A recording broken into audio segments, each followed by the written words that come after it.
నిద్రపోయే ముందు 11 మాటలు శివనామని చెప్పి పడుకోమని చెప్తారు.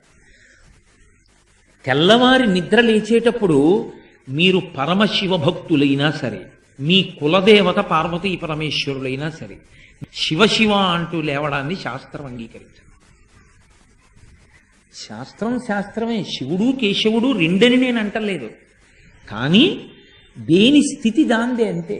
నిద్ర లేచినప్పుడు మొట్టమొదట నోటి వెంట పైకి రావలసినటువంటి మాట ఏదో శాస్త్రమే నిర్ణయం చేసింది.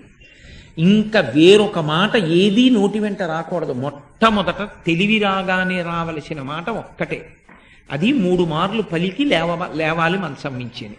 శ్రీహరి శ్రీహరి శ్రీహరి అన్నారు. 3 మాటలు శ్రీహరి అన్న నామం చెప్పి మాత్రమే లేవవలసి ఉంటుంది. అంటే జాగృతి ప్రారంభమైంది. నిద్ర లేచాడు, రక్షణ చెయ్యవలసినటువంటి వాడు